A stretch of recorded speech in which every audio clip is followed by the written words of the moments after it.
ওর জন্য কি করলে ভালো হয় এখন তো?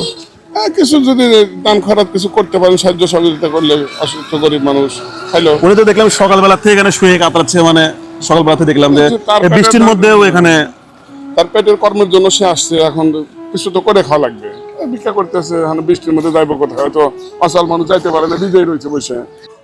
চেনেন, এনাকে চেনেন না? এখানে অনেক ধরে এই করে চা চিনতে সমস্যা। পায়ে সমস্যা না? হ্যাঁ, পায়ের নিয়ে আসেন 1 বস্তা চাউল আর এই যে 2 লিটার সয়াবিন তেল। এটা হচ্ছে আপনার জন্য, কিন্তু একটা শর্ত আছে, আজকে এখান থেকে চলে যাওয়া লাগবে, এটাই শর্ত।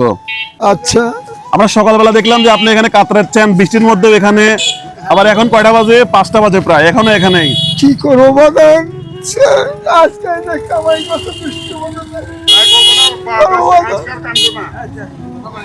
কি করবো বাদান, বৃষ্টির মধ্যে কামাই নাই, বসে আছে, কি করবো? এই কয় টাকা কামাই হয়েছে না? কয় টাকা? প্রায় 30-40 টাকার মতো কামাই হয়েছে। এটাই মানে এটাই পাইছেন আর কি। আচ্ছা আচ্ছা, তাহলে এই চাউলের বস্তা আর এই যে 2 লিটার তেল, হ্যাঁ, এটা নিয়ে আজকে চলে যাবেন। আচ্ছা, হ্যাঁ, চলে যাবেন তো?